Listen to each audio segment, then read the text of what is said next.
आप सबने बरगद के वृक्ष को तो देखा ही होगा। क्या आपको ज्ञात है बरगद के वृक्ष के बीज का आकार राई से भी छोटा होता है, परंतु बरगद का वृक्ष संसार के महाकाय वृक्षों में जाना जाता है। जब उसका जन्म होता है तब उसमें वो जटाएं, वो शाखाएं नहीं होती, परंतु जैसे जैसे उसका विस्तार होता है, जैसे जैसे वो अधिक शाखाओं का भार उठाता है, अधिक पत्तियों का सृजन करता है, वैसे वैसे उसकी शाखाएं जटाएं बनकर जड़ तक पहुंचती है और इस वृक्ष को सहारा देती है। ये जीवन का बहुत महत्वपूर्ण पथ है।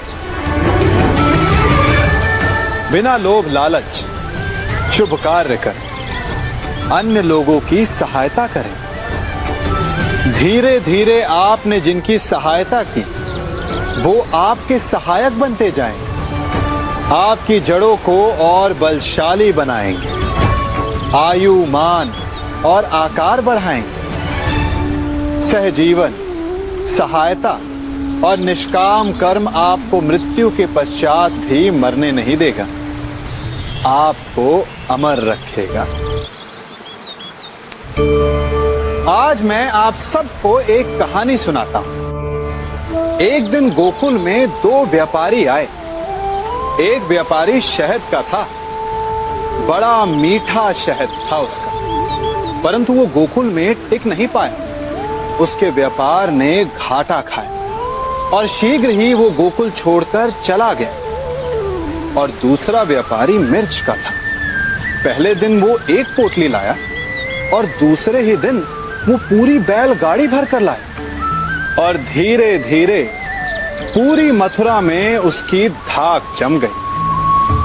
मुझे बड़ा आश्चर्य हुआ, तो मैंने बाबा से पूछा कि ऐसा क्यों कि एक मीठे शहद का व्यापारी कंगाल हो गया और एक मिर्च का व्यापारी धीरे धीरे नगर सेठ बन गया।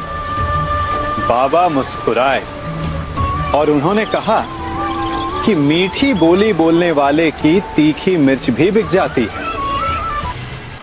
अक्सर लोग अपने आसपास की स्थितियों से असंतुष्ट होते हैं। लोगों को घट रही घटनाओं से बहुत सारी शिकायतें रहती हैं। जिसे देखो वही कहता मिल जाएगा कि ना जाने ये सब क्या हो रहा है। किसी का भी इस तरह व्यथित होकर प्रतिक्रिया देना और कुछ नहीं, उसके नजरिए यानी दृष्टि के कारण है। यानी समस्या दृश्य में जितनी नहीं उससे अधिक दृष्टि की है। वास्तव में ये हम पर निर्भर करता है कि हम अपने समय और समाज की स्थिति को किस तरह से देखते हैं। हमारा नजरिया ही हमारे लिए संसार को देखने और समझने का एकमात्र उपाय होता है। कोई भी घटना हमें उतनी ही प्रिय और अप्रिय लगती है जितनी कि हमारी दृष्टि उसे हमें समझाती है। आपने कभी आकाश में उड़ते बादलों में बनने वाली आकृतियों को देखा है? उनमें जो भी आकृतियां बनती हैं उसे हम अपने नजरिए से ही परिभाषित कर पाते हैं। एक ही समय में वो एक बादल का टुकड़ा किसी को शेर और किसी को खरगोश दिखता है। कैसे? ये केवल नजरिए के कारण है। दृष्टि के इस मर्म को हमें कहानी के द्वारा समझने की कोशिश करते हैं। किसी आश्रम में एक गुरुजी अपने दो प्रिय शिष्यों के साथ रहते थे। एक दिन गुरुजी ने अपने दोनों शिष्यों से पूछा कि ये संसार कैसा है, अपने दृष्टिकोण से बताओ। पहला शिष्य बोला, ये दुनिया बहुत बुरी है। जितनी देर की रात होती है उतनी ही देर का दिन। कैसा संसार है, उजले दिन के पीछे काली अंधेरी रात आती ही रहती है। अंधेरी रात को नष्ट करके केवल दिन दिन ही रहना चाहिए, बस केवल उजाला रहे। पहले शिष्य के बाद दूसरे शिष्य ने संसार को लेकर अपना नजरिया गुरुजी के सामने रखा।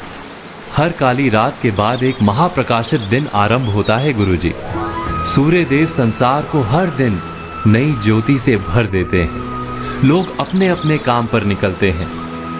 किसान हो, यात्री हो या पक्षी, सब अपने कर्म करते हैं। फिर थक कर आराम करने का समय हो जाता है।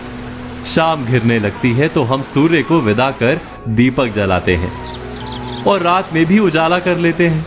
आसमान चमकीले तारों से भर जाता है। चंद्रमा का उदय होता है रात के साथ दिन का क्रम बना रहना बहुत आवश्यक है, अन्यथा हम प्रकाश का महत्व कैसे समझ पाएंगे। गुरुदेव ने दोनों के नजरिए को समझा। संसार वही एक है, हम इसे कैसे देखते हैं उस पर निर्भर करता है। जो अंधकार को अधिक देखेगा उसे अंधकार अधिक दिखेगा, जो प्रकाश को महत्व देगा उसे प्रकाश अधिक दिखेगा। इसीलिए दृश्य नहीं, दृष्टि को बदलने या सुधारने की आवश्यकता है। मनुष्य जीवन की परीक्षा में सफल होने के लिए क्या नहीं करता? वो परिश्रम करता है, दौड़ भाग करता है, और ये सब करने के पश्चात भी जब उसका काम नहीं बनता तो वो नकल करता है ना? तनिक लौटिए अपने बचपन में, स्मरण कीजिए अपने बचपन की स्मृतियों का। क्या स्मरण हुआ? विद्यालय में जब आप परीक्षा देने जाते थे तो क्या होता था? आप ना सही परंतु कोई ना कोई सफलता पाने के लिए नकल करता ही था और उत्तीर्ण भी हो जाता था, है ना? परंतु जीवन की परीक्षा ऐसी नहीं होती। नकल करने वाला सफल नहीं होता।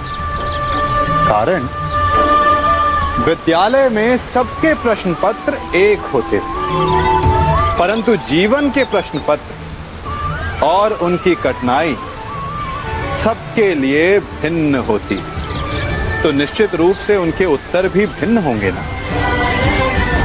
इसलिए यदि आपको जीवन में सफलता पानी है तो नकल ना कीजिए, स्वयं के प्रश्नों का उत्तर स्वयं ढूंढिए और सफलता आपकी ही होगी।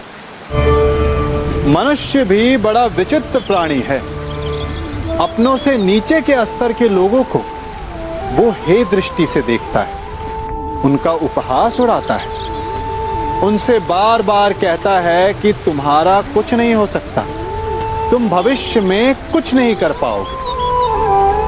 जब मनुष्य के पास धन, संपत्ति, मान होता है तो वो दूसरों का आदर नहीं करता, परंतु वो एक बात भूल जाता है कि उससे भी अधिक शक्तिशाली कोई अस्तित्व में है, और वो है समय।